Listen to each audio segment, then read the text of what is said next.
नमस्कार। ज्योतिष शास्त्र में श्रद्धा और विश्वास रखने वाले सभी जातकों का पारलौकिक जगत चैनल में बहुत बहुत स्वागत है।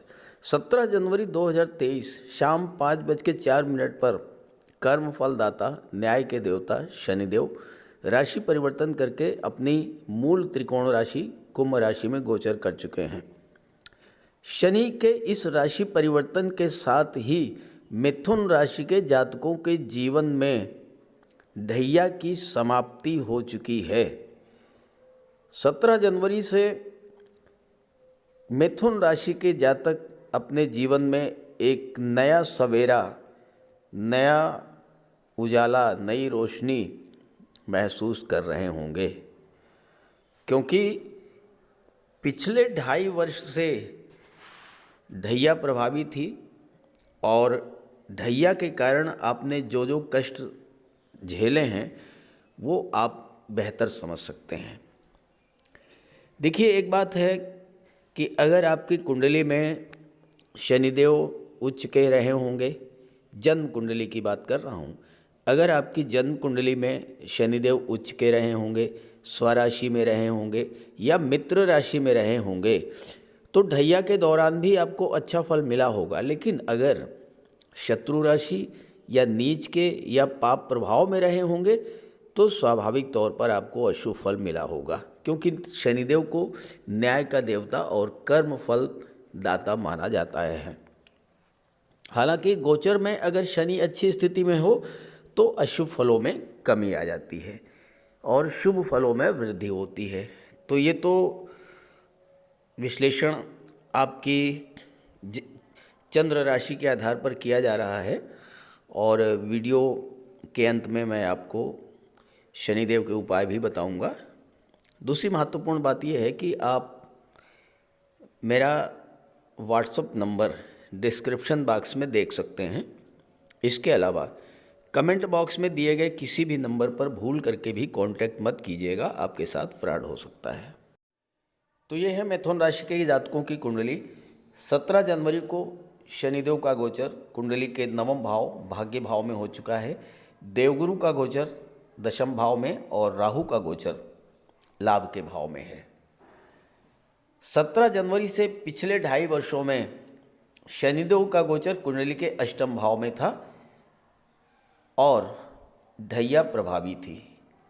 देखिए, ढैया प्रभावी तब होती है जब शनिदेव कुंडली के लग्न से 4थे या 8वें भाव में गोचर करें।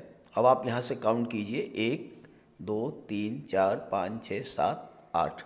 तो लग्न से अष्टम में थे शनि और इस वजह से आप पर ढैया प्रभावी थी। ढैया के दौरान आपको क्या क्या परेशानियाँ आई होंगी, एक नज़र उस पर भी डालते हैं।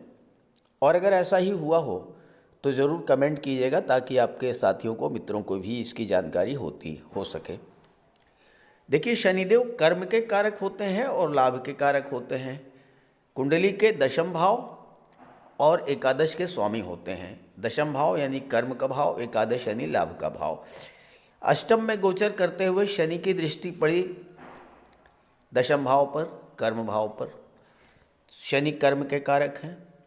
आपका कामकाज प्रभावित हुआ, कार्य बनते बनते बिगड़ गए होंगे, काम में मन नहीं लगा होगा और किसी तरह का कोई कार्य आपने शुरू भी किया हो तो इतनी विघ्न बाधाएं आई होंगी उसमें कि आपको काम छोड़ देना पड़ा होगा। ये ढैया की स्थिति आपके जीवन में जनवरी 2020 से प्रभावी थी और याद कीजिए 2020 का समय, नौकरी रोजगार मिलना तो बहुत दूर की बात है, नौकरी रोजगार जिनके पास थी, नौकरियां छूट गई, रोजगार बंद हो गए, व्यापार बंद हो गया, ये स्थितियां आई थी, याद कीजिए। और अगर ऐसा हुआ हो तो ज़रूर कमेंट कीजिएगा।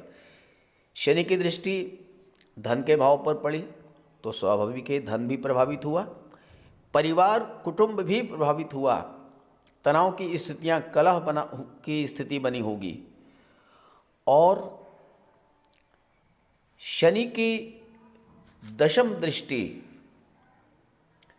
कुंडली के 5वें भाव पर पड़ी। 5वां भाव संतान और शिक्षा का होता है। छात्रों प्रतियोगी परीक्षा की तैयारी कर रहे छात्रों के लिए भी ये समय बहुत ख़राब रहा होगा।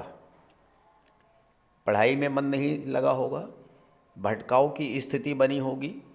कोई एग्ज़ाम दिया है तो उसमें सफलता भी मुश्किल से मिली होगी। बहुत ज़्यादा एफर्ट करने पर ही आपको सफलता मिली होगी, अन्यथा असफलता ही हाथ आई होगी। और चूँकि शनि भाग्य भाव के भी स्वामी, अष्टम के भी स्वामी, अष्टम भाव अपने आप में परेशानियों, दुखों, कष्टों का होता है और उसमें शनि का गोचर था। कार्य को विलंबित करना और शरीर में आलस्य, थकान, जोड़ों में दर्द, ये सब समस्याएं आपके साथ आई होंगी, और आई हों तो कमेंट कर जरूर कीजिएगा। आइए बात करते हैं 17 जनवरी से क्या परिवर्तन होने जा रहा है आपके जीवन में। 17 जनवरी 2023 को शनि के नवम भाव में गोचर करते ही आपके बिगड़े हुए काम बनना शुरू हो जाएंगे। भाग्य का सपोर्ट आपको मिलेगा। भाग्य का साथ न मिलने के कारण जो कार्य अभी तक आप पे रुके हुए थे वो कार्य अब पूरे होंगे। और चूंकि शनि की दृष्टि तीसरे भाव पर पड़ेगी तो आपके पराक्रम, पुरुषार्थ में भी वृद्धि होगी, आपकी कार्य करने की क्षमता में वृद्धि होगी। और ख़ास करके अगर आप ऑनलाइन बिजनेस करते हैं, ऑनलाइन जॉब करते हैं, ट्रैवल और टूरिज़्म से जुड़े हुए हैं, कम्युनिकेशन से जुड़े हुए हैं, मीडिया से जुड़े हुए हैं, तो ये समय आपके लिए बहुत अच्छा रहने वाला है, क्योंकि भाग्य का फुल सपोर्ट आपको मिलेगा। आपकी रुचि यात्रा, देशाटन और देवदर्शन में बढ़ेगी, क्योंकि शनि वैराग्य के भी कारक होते हैं।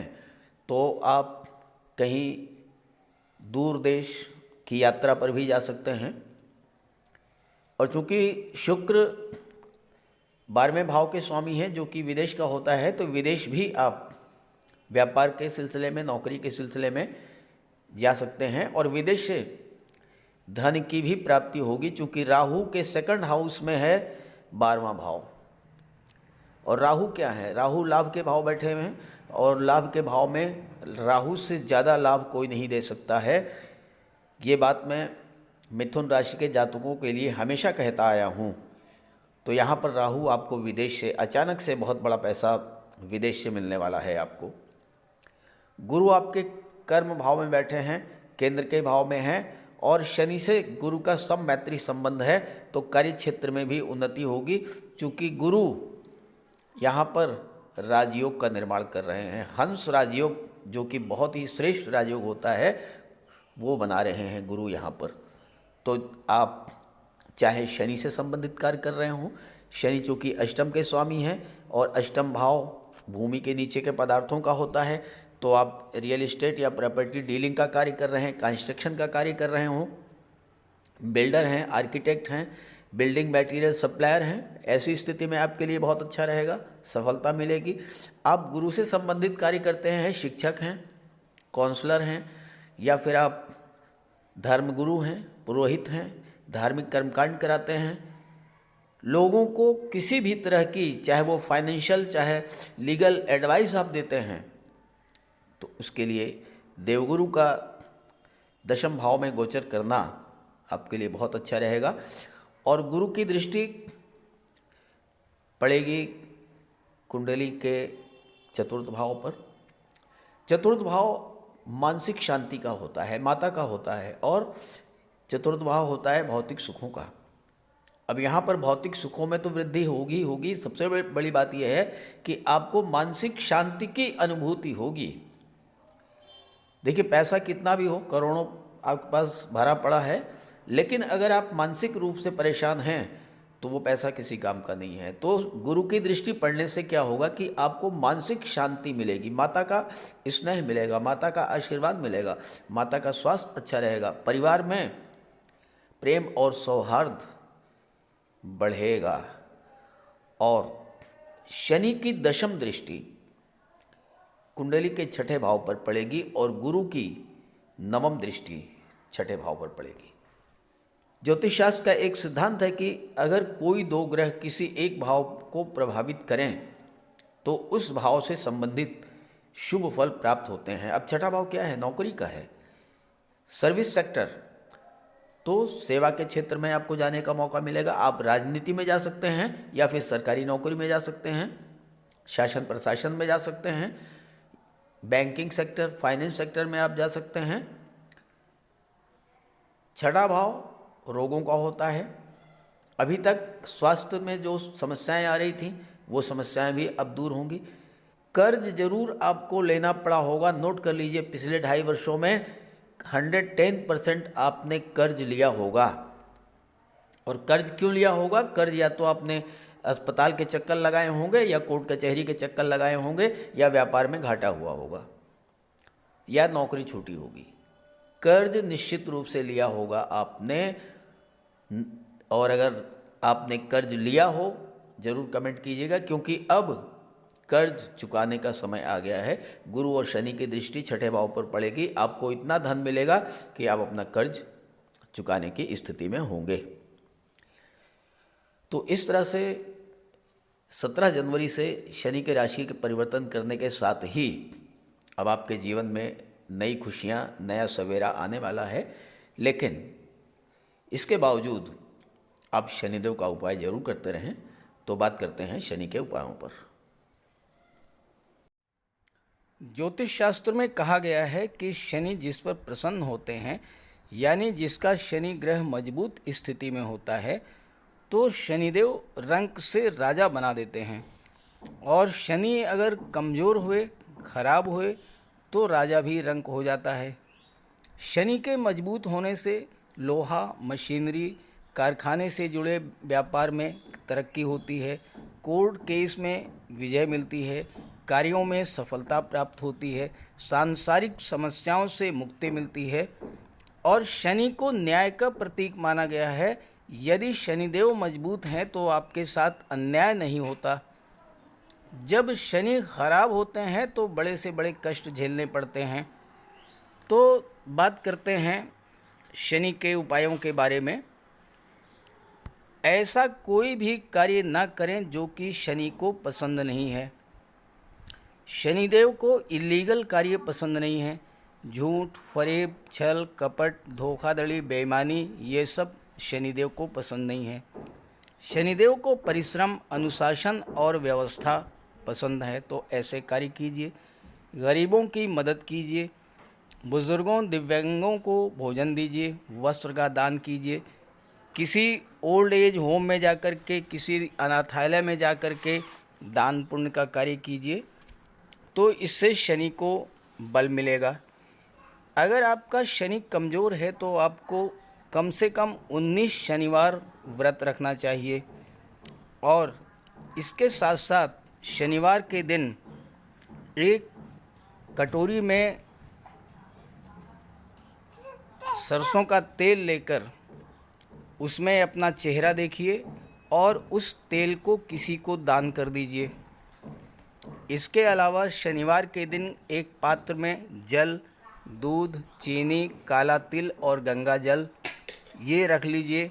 इसके बाद पश्चिम दिशा की ओर मुँह करके पीपल के वृक्ष को अर्पित कर दें। इससे भी शनि को बल मिलता है। शनिवार के दिन उड़द से बनी पंजीरी, पकौड़ी, चीला, बड़ा ये सब खाना चाहिए।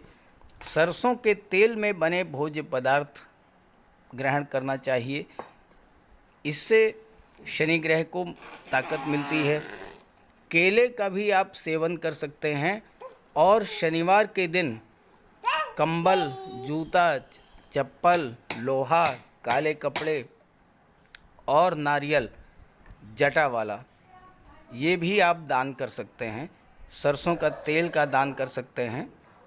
और अगर शनि कमज़ोर है तो आपको नीलम धारण करना चाहिए, लेकिन इसके लिए किसी आप योग्य ज्योतिषी की मदद ले लें।